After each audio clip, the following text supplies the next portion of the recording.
Garis-garis besar haluan negara atau yang biasa disingkat GBHN adalah haluan negara tentang penyelenggara negara dalam garis-garis besar sebagai pernyataan kehendak rakyat secara menyeluruh dan terpadu. GBHN ditetapkan oleh MPR untuk jangka waktu 5 tahun. Tujuannya untuk melaksanakan pembangunan nasional sesuai pembukaan Undang-Undang Dasar 1945. Apa urgensi pergantian istilah GBHN? GBHN dianggap sebagai sistem kekuasaan yang mengatur praktik pembangunan, bukan semata-mata bentuk pengetahuan dalam dokumen perencanaan pembangunan. Terlebih, pada saat Indonesia menjalankan pola pembangunan berjangka panjang melalui GBHN yang dibentuk oleh MPR, yakni pada masa pemerintahan Presiden Soekarno sampai Presiden Abdurrahman Wahid, sempat merasakan bagaimana GBHN dijadikan sebagai dasar oleh MPR untuk melakukan pemakzulan atau penjatuhan dakwaan oleh sebuah badan legislatif secara resmi terhadap seorang pejabat tinggi negara, terutama kepala negara dan atau kepala pemerintahan. Oleh karena itu, penghapusan GBHN dalam ketentuan Undang-Undang Dasar 1945 bukan tanpa alasan. Sehingga, apabila tidak belajar dari sejarah dengan membangkitkan GBHN, maka peluang pengulangan sejarah melalui pemakzulan presiden besar kemungkinan bisa terjadi lagi. Selain itu, pada model GBHN, Presiden hanya diposisikan sebagai pelaksana tugas sehingga esensi presiden sebagai pemegang arah dan komando pembangunan menjadi hilang. Serta dengan kewenangan presiden seperti itu, maka tidak sesuai dengan sistem presidensial di Indonesia yang sekarang, sebab GBHN menjadikan MPR sebagai lembaga tinggi negara dan presiden justru menjadi lebih bertanggung jawab ke lembaga lain seperti MPR, bukan kepada pemilihnya. Untuk itu, GBHN pun diganti menjadi RPJPN yang berlaku dari tahun 2005 sampai 2025, berdasarkan kepada Undang-Undang Nomor 17 Tahun 2007. RPJPN kemudian didukung oleh serangkaian rencana pembangunan jangka menengah nasional yang saat ini sedang dalam proses pembentukan RPJMN fase kelima. Jadi, apabila para elit politik memang serius untuk memperbaiki arah pembangunan nasional, maka tidak perlu menempuh jalur amandemen konstitusi dengan melahirkan kembali GBHN. Cukup dengan serius mengikuti proses penyusunan RPJMN 2020-2025. Upaya lain yang dapat dilakukan untuk memaksimalkan tenaga dan waktu yang ada adalah dengan melakukan evaluasi terhadap RPJPN 2005-2025 dan menjadikan hasil evaluasi itu untuk menyusun RPJPN tahap berikutnya, yaitu RPJPN 2025-2050. Pada era Orde Baru, MPR memiliki tugas untuk membuat GBHN yang dalam prosesnya dibantu oleh Presiden, di mana Presiden sebagai pejabat tinggi negara akan senantiasa dilibatkan untuk menjadi pelaksanaan dan pertanggungjawaban GBHN dengan mengelaborasikan tugas MPR. Presiden akan menyiapkan bahan-bahan masukan untuk menyusun GBHN, kemudian diajukan ke sidang umum MPR. Tetapi pada 1998 ketika gelombang reformasi melanda, GBHN dihapus, pun dengan kewenangan MPR menyusun GBHN juga dihilangkan. Wewenang MPR untuk menentukan arah pembangunan nasional ditiadakan. Tujuan dari perubahan sistem ini adalah untuk membangun demokrasi kelembagaan agar tidak ada hierarki kelembagaan. Dihapusnya GBHN ini merupakan konsekuensi logis dari pemilihan presiden secara langsung.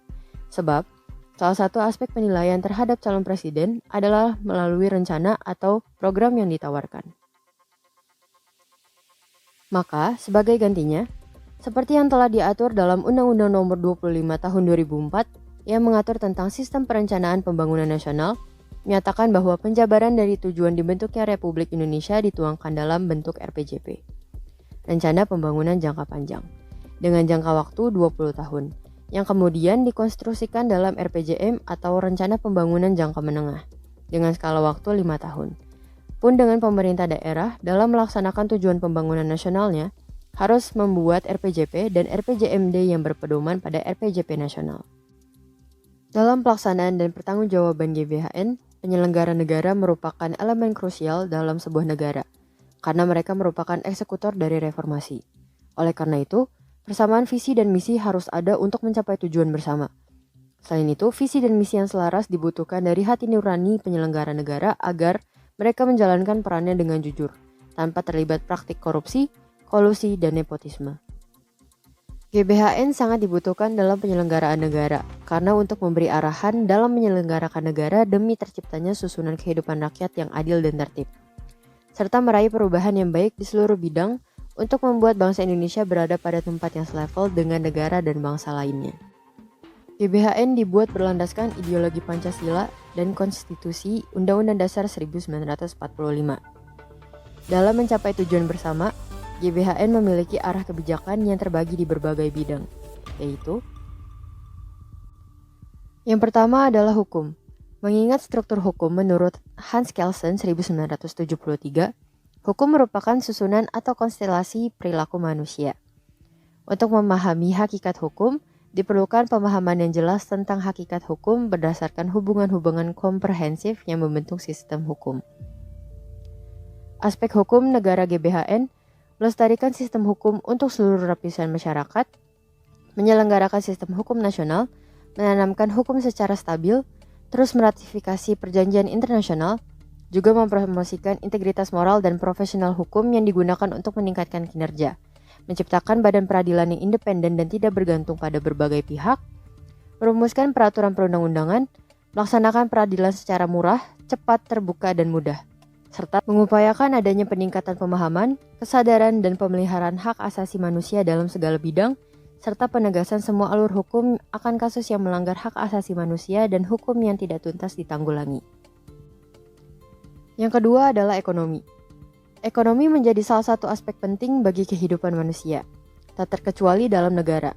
Dalam hal ini, GBHN memiliki beberapa peran dalam sektor ekonomi, yaitu mengembangkan sistem ekonomi kerakyatan, meningkatkan peranan pemerintah dalam memperbaiki keterlibatan pasar dengan cara menghapus semua penghambat yang menghalangi prosedur pasar, menggunakan layanan publik, regulasi, insentif, dan subsidi, dan dilaksanakan secara terbuka dan dikendalikan oleh undang-undang. Mewujudkan kehidupan yang memadai dengan cara memajukan perekonomian yang berkiblat global, mengoptimalkan kebijakan perpajakan dengan melandaskan pada pilar transparansi, keadilan, disiplin, efektivitas, dan efisiensi untuk menaikkan devisa negara dan memangkas keterikatan dana yang bukan dalam negeri. Mengatur badan usaha milik negara agar lebih terbuka, profesional, dan efisien. Meningkatkan relasi kerjasama dengan sistem keterlibatan usaha yang sama-sama mendukung dan memberi untung bagi koperasi, badan usaha milik negara, dan swasta juga bagi antara usaha menengah, besar, dan kecil. Politik. Arah kebijakan GBHN dalam sektor politik terdiri dari politik dalam negeri, hubungan luar negeri, penyelenggara negara, komunikasi informasi, dan media massa. Agama. Dalam kehidupan beragama, GBHN mengarahkan untuk mengoptimalkan peran, fungsi, dan tingkatan agama yang dipercayai selaku dasar moral, etika, dan spiritual, memajukan bobot pendidikan terkait agama, mengembangkan dan menstabilkan prinsip hidup rukun antar umat beragama, mengupayakan agar setiap umat beragama dimudahkan dalam menjalani proses ibadahnya, serta mengembangkan fungsi dan peran lembaga-lembaga keagamaan. Pendidikan. Pendidikan sebagai sektor yang penting dalam suatu negara, GBHN mengarahkan dengan menggerakkan berbagai upaya untuk memperluas dan memeratakan kesempatan untuk memperoleh pendidikan yang berkualitas di seluruh wilayah Indonesia, mendukung dan mengusahakan terjadinya peningkatan profesional dan kecakapan akademik serta jaminan kesejahteraan bagi seluruh tenaga pendidik, memperbaharui secara rutin dan optimal sistem pendidikan di Indonesia, memantapkan lembaga pendidikan sesuai peran, fungsi, dan tujuannya, memperbaharui dan memberdayakan skema pendidikan nasional, mengusahakan pengembangan mutu instansi pendidikan yang dilaksanakan baik oleh masyarakat maupun oleh pemerintah, dan meningkatkan mutu dan bobot sumber daya manusia yang dimiliki secepat mungkin. Sosial dan budaya. Pengarahan GBHN dalam sektor sosial budaya mencakup peningkatan mutu kesehatan dan kesejahteraan sosial, pengembangan dan pembinaan bidang kesenian, kebudayaan, dan pariwisata, peningkatan kualitas kedudukan dan peranan para perempuan di Indonesia, serta pengembangan dan peningkatan usaha pembibitan dan pembinaan olahraga kepada para pemuda tanpa terkecuali.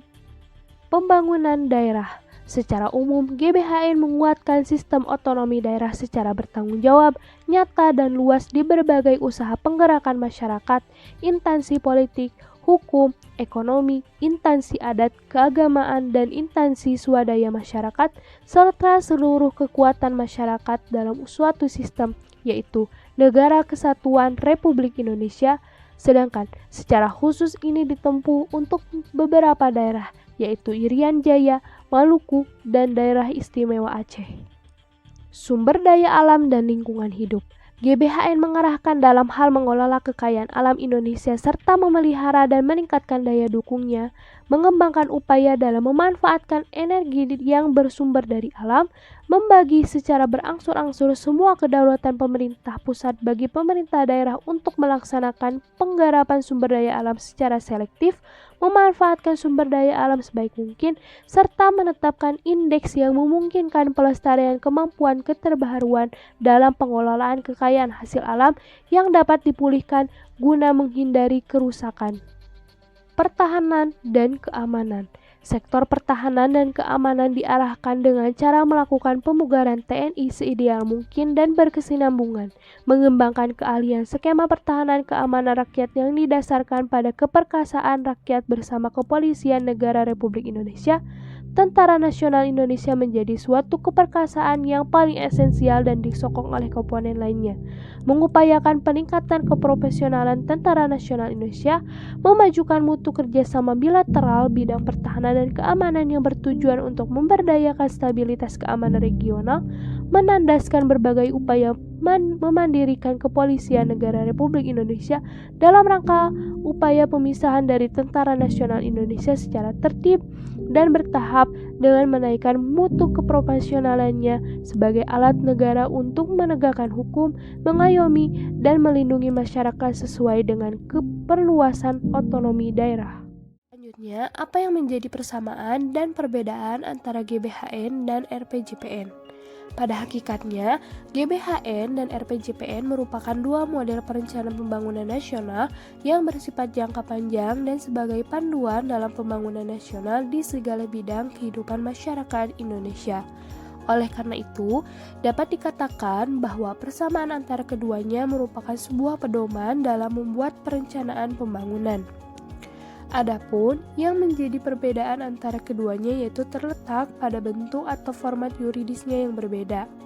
Jika GBHN itu ketika sepanjang pemerintahan Orde Baru disusun atau ditetapkan dalam bentuk ketetapan MPR. Sedangkan RPJPN di era pemerintah reformasi dirumuskan ketentuan hukum yang berbentuk undang-undang. Maka dari itu, GBHN lebih bersifat dinamis karena dibahas setiap 5 tahun sekali oleh seluruh anggota MPR, sedangkan karena RPJPN berbentuk undang-undang, maka lebih bersifat statis.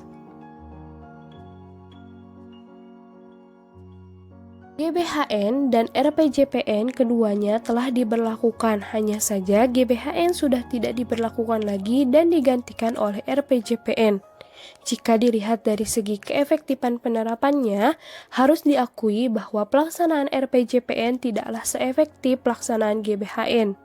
Hal ini disebabkan karena perubahan sistem politik di Indonesia yang semakin demokratis dan terdesentralisasi. Seperti halnya kepala daerah yaitu gubernur, bupati, dan wali kota yang saat ini dipilih langsung oleh rakyat dan mereka memiliki otonomi dalam mengelola daerahnya. Dalam pengelolaan itu seringkali tidak sejalan dengan pemerintah pusat. Pemerintah pusat tidak memiliki kontrol yang kuat terhadap pemerintah daerah untuk menjalankan kebijakannya. Bahkan kebijakan pemerintah daerah seringkali berbenturan dengan kebijakan pemerintah pusat sebagai bentuk penentangan strategis. Demokratisasi politik di tingkat pusat juga membawa implikasi besar terhadap pola dan arah pembangunan di Indonesia. Tidak ada lembaga negara yang kuat yang mampu melakukan kontrol terhadap seluruh proses perencanaan pembangunan di Indonesia. Kekuatan parlemen yang semakin dominan menyebabkan presiden sebagai kepala pemerintahan, meskipun dipilih langsung oleh rakyat, tidak bisa berbuat banyak. Sebagai akibatnya, hierarki kepemimpinan di daerah pusat ke daerah menjadi tidak efektif. Ketidakefektifan ini terjadi manakala partai politik pengusung presiden yang menang berbeda dengan partai politik pengusung kepala daerah yang menang di tingkat provinsi atau kabupaten atau kota. Dalam kondisi seperti ini, masyarakat akan lebih banyak dikorbankan karena formulasi kebijakan untuk memajukan pembangunan menjadi tidak lagi tunduk kepada presiden selaku kepala negara atau pemerintahan, tetapi lebih cenderung mengikuti dan mematuhi kemauan pemimpin partai politik masing-masing. Dengan demikian, dapat disimpulkan bahwa berbagai upaya telah dilakukan untuk membangun tatanan kehidupan masyarakat dan rakyat Indonesia dengan menciptakan pertumbuhan di seluruh faktor untuk bisa membuat bangsa ini berada di tempat yang selevel dengan bangsa lain. Maka dibentuklah garis-garis besar haluan negara ini. Akan tetapi, setelah diberlakukannya amandemen Undang-Undang Dasar 1945, GBHN sudah tidak berlaku karena adanya perubahan pada peran MPR dan Presiden. Peran GBHN digantikan oleh rencana pembangunan jangka panjang dengan tujuan pembangunan yang memiliki beberapa kemiripan. Beberapa politisi menginginkan dilakukannya kembali penerapan GBHN untuk mencapai tujuan pembangunan Indonesia. Dikarenakan terjadinya ketidakpaduan atau tidak selarasnya perencanaan pembangunan di Indonesia saat ini. Namun, hal tersebut bukanlah terjadi karena perubahan dasar perencanaan pembangunan. Sistem birokrasi juga menjadi pilar penting untuk mencapai tujuan pembangunan di Indonesia. Oleh sebab itu, untuk melaksanakan pembangunan yang adil dan merata bagi seluruh rakyat Indonesia, dibutuhkan pengimplementasian yang baik dan sistem birokrasi yang tidak berbelit dan optimal.